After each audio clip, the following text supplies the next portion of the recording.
sabe quando você ouve alguém falar alguma coisa, cita um artigo, e aí você fala, putz, um artigo ele não fala isso, né?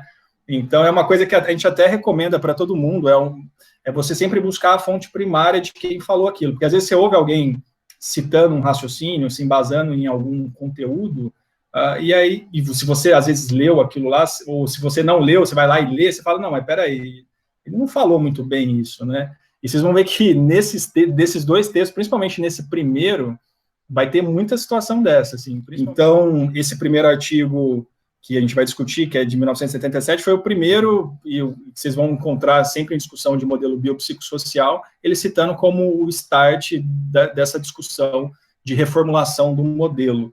Então, foi publicado na Science, que é uma puta revista de ciência. É bacana porque ele dá um overview, acho que vocês devem ter lido, que isso foi uma reflexão da própria classe dos psiquiatras, né, que eles se sentiam meio fora do modelo biomédico. Então, a psiquiatria, ele fala aqui que era uma mistura de opiniões não científicas, com filosofias, com reflexões, enquanto todas as outras áreas vinham se desenvolvendo em modelos biológicos, testando, e com modelo científico, e eles acabavam ficando meio de lado, como se fossem os patinhos feios aí da medicina. Então, ele falou que ele se deparou com um congresso que os psiquiatras eles estavam praticamente implorando para o pessoal das outras áreas aceitarem eles de volta, porque eles meio que prometeram entrar nesse modelo que existia da época. Mas esse George Engel, esse autor, ele discorda totalmente. Na verdade, ele fala que o que está errado não é o jeito deles, mas o modelo que está por cima, porque ele falou que chegou num momento aqui que vocês vão olhar, the two positions, que são as duas posições, que basicamente teria duas opções para os psiquiatras, né? Ou eles sairiam do guarda-chuva ali da medicina e virariam uma área paralela, ou eles se adequariam no modelo biomédico tradicional. E esse artigo justamente é uma crítica a isso. Ele fala, não, eu discordo, eu acho que não é nenhuma dessas duas opções, a gente tem que readequar o modelo em si. E eu acho interessante vocês saberem de onde veio isso, né? Veio justamente da psiquiatria, né? Uma reflexão sobre como é que eles se inseriam dentro daquele modelo biomédico. E ele critica que, inclusive, o modelo biológico, né? Ele foge, ele acaba não sendo um modelo, né? Porque ele fala que o modelo ele se adequaria caso não os componentes ali dentro do modelo eles não tivessem fazendo sentido ali. E ele fala que, na verdade, vira quase que um dogma, onde, na época, a gente está falando de mais de 40 anos atrás, né, 43 anos atrás, não tinha possibilidade de questionamento. Então, era um dogma que esses tipos de assuntos não deveriam ser tratados, os médicos não deveriam perder tempo discutindo esses fatores, né, e se concentrar na parte biológica. Ele faz ali uma reflexão do porquê que chegou a um modelo biomédico de ensino, né, porque ele fala da igreja, há mais de 500 anos atrás, ter autorizado você fazer estudos anatômicos do corpo humano.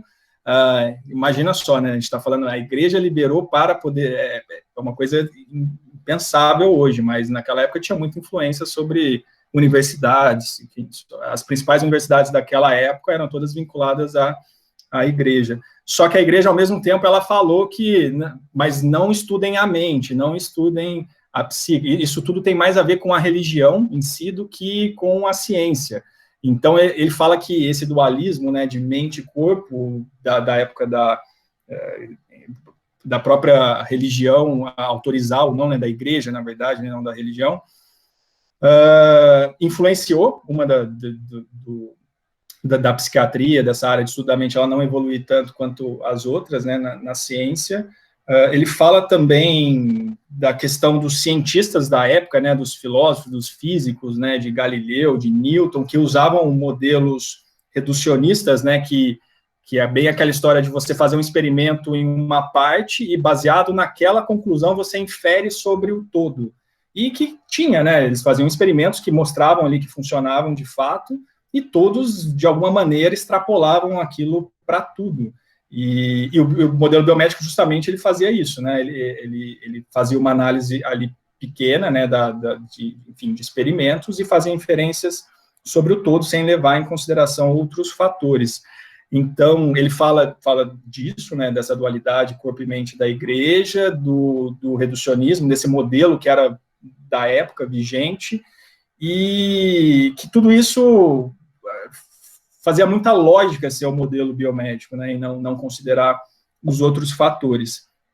Só que o que eu falei que é legal, que a Jéssica falou, é que em todo momento aqui, ele nunca fala, o modelo biomédico, ele é ruim, ou enfim, ele nunca usa essa palavra, ele sempre fala que a gente deveria, né, isso discutindo na época, usar todos os benefícios que o modelo biomédico teve, os progressos, enfim, que a medicina teve, e, além disso, associar com outros fatores para poder justamente aumentar a visão do médico. E quando a gente fala em modelo biopsicossocial, não é uma abordagem em si, mas é uma maneira da gente olhar, encarar o paciente como mais do que um corpo ali, né, material. Então, ele fala, inclusive, nessa parte, depois que ele faz a reflexão do reducionismo, lá, de você extrapolar um experimento, um resultado de uma parte para o todo da igreja, ele fala, a abordagem biomédica para a doença foi além das expectativas do ponto de vista de sucesso, mas isso teve um custo. E aí, justamente, ele vai falar qual que é esse custo, né? Como é que a gente pode tentar fazer que mantenha a parte boa e a gente melhore, né? Então, acho que isso é bem importante para vocês entenderem o que é biopsicossocial, né? Da onde que vem, e que não é excluir o bio, né? É justamente você agregar isso na sua visão com o paciente. E, bom, inclusive ele abre aqui, né, quando ele fala limitações do modelo médico. Nós estamos enfrentando a necessidade e o desafio de aumentar a nossa abordagem para a doença, incluir o psicossocial, sem sacrificar as enormes vantagens da abordagem biomédica. Então, o cara que propôs isso, que fez essa reflexão, ele se posiciona assim. Alguém? Mas uma das coisas que eu entendi também sobre essa diferença, que ele fala que foi um dos motivos dessa diferenciação tão bizarra na área médica entre corpo e mente, é que o médico ele acabou se direcionando muito a coisas que ele consegue mensurar e explicar. Então, ele se deparava muito com situações, em tese, que ele não sabia explicar diretamente, e que por isso ele não queria se responsabilizar, ele não queria ter uma responsabilidade sobre aquela queixa. Então, ele se abstraía daquela situação e deixava o paciente, simplesmente porque ele não sabia explicar aquela queixa que o paciente relata. Sim, ele fala bastante disso, né, até onde a gente deveria se envolver. Quando ele fala gente, né, a gente está falando dos médicos daquela época. Por isso que isso depois a gente vai levar um pouquinho em consideração também, porque é uma conversa de médicos para médicos ali, né, do modelo médico em si, e que talvez a gente nem tenha, quer dizer, tem um pouco a nossa escola, o Franco, depois quiser falar um pouquinho, ele fez um vídeo bem legal no canal dele sobre a evolução da fisioterapia, do modelo anatomopatológico, cinésio patológico, enfim, mas a gente, de certa maneira, porque no final das contas é você considerar o indivíduo como um todo, seus problemas e como é que a relação dele com aquela dor, né, porque a gente sabe que a mesma lesão em duas pessoas diferentes pode ser um cenário totalmente diferente, mas eu acho que a gente acaba que, como, de certa maneira, fica mais junto com o paciente, talvez a gente meio que sem querer já considere desde sempre, esses fatores psicossociais. E é legal que no meio desses exemplos, então, só para entender que depois ele fala até de luto aqui, porque são psiquiatras, né? Então é normal que venham esses exemplos puxados para essas disfunções de comportamento. Mas é legal que você pega um artigo de 43 anos atrás, e ele já fala de algumas situações, alguns exemplos da pessoa ter uma doença, mas ela não se achar doente, ela achar que, para ela é um problema ali que não está impactando tanto. E o contrário também, de pessoas que se sentem doentes, mas não tem nada biológico, não tem nada, nenhuma alteração.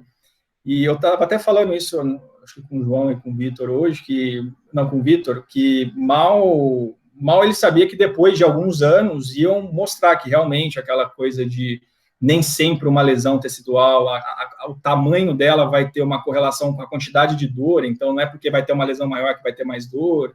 E então, naquele tempo ele já teve esses tipos de insights que hoje a gente tem evidência para justamente explicar por que isso acontece, que a dor de falar sobre assim, porque eu acho que é justamente isso. Quanto mais vai pingando em profissionais, por exemplo, a partir do momento que o último médico psiquiatra falou, eu não vou resolver seu problema, ele já assume que alguém tem que resolver, alguém vai resolver um dia aí, né? E não vai ser ela, mas vai ser alguém. Então ele aí caiu com vocês e falou, não, agora é vocês aí que vão resolver o meu problema. Mas isso aí, Fábio, eu acho que eu já até falei com você uma vez, isso é muito cultural do brasileiro, né? Isso existe em poucos países, e o Brasil é um deles, essa transferência. Eu sempre conto quando eu morei fora e trabalhei em Nova York por um ano, eu morei 3 anos lá, não existe a menor possibilidade do fisioterapeuta, ele tem a tal da liability, que é que se ele fizer alguma cagada, ele pode ser processado. Mas em termos, assim, a responsabilidade é dividida 50%, assim. Não existe essa transferência. Agora, é muito também da tal não sei se é a autoeficácia, não sei se também tem a ver com a gente também, de fazer essa educação com o paciente, passar pelo aspecto educativo e de se colocar mesmo, porque muitas vezes a gente é colocado nessa posição de provedor, de que vai resolver o problema, e no nosso próprio discurso a gente também não transmite essa troca. Né? E aí esse outro artigo que é um comentário de 25 anos depois que lançou, mas na verdade isso também 25 anos, é 2004, então já foi mais 16 aí, faz mais de bom tempo aqui que saiu. Ele dá uma revisada geral, e aqui talvez ele comente mais alguns pontos que dê para a gente fazer alguns insights clínicos aqui. Ele fala de novo e é legal que também é a mesma coisa, quando ele começa a falar do legado desse George Engels, do cara que pensou, ele fala que Engels não negou, né, toda a pesquisa biomédica e falou que isso trouxe grandes avanços na medicina, mas a crítica dele é esse estreitamento da visão, é justamente ficar só nisso e esquecer do todo, que eu acho que cabe bastante no que a Marcela falou. Legal, então, vamos só dando uma fechada aqui, depois aí que vocês abrem, quem quiser comentar alguma coisa. E aí é sempre legal, porque tanto esse que originou, que eu achei uns 3, 4 trechos dele exaltando até de uma maneira bem enfática o modelo biomédico, e só falando que precisaria complementar e não excluir pelos ganhos, e esse outro é a mesma coisa. Se você olhar isso mais recente agora, até para a gente pegar essa referência que é bem mais recente do que a outra, ele fazendo uma releitura aqui, adicionando algumas coisas, ele fala que o modelo biopsicossocial não foi tanto uma mudança de paradigma, então ele fala que não é uma mudança de paradigma no sentido de uma crise do método científico na medicina e que elaborou uma outra forma, outra lei para regir a medicina. Foi apenas uma expansão, né, da aplicação do conhecimento que já existe para as necessidades de cada paciente. Então, eu acho que se fosse para vocês guardarem uma coisa dessa aula, dessa discussão, e eu acho que é justamente isso, né, o que é esse modelo biopsicossocial que vocês vão ouvir muito, tem muita gente falando, e vocês vão ver muita gente cortando algumas aí, essa parte biológica e praticamente indo contra princípios básicos, físicos, que não existe essa separação, né?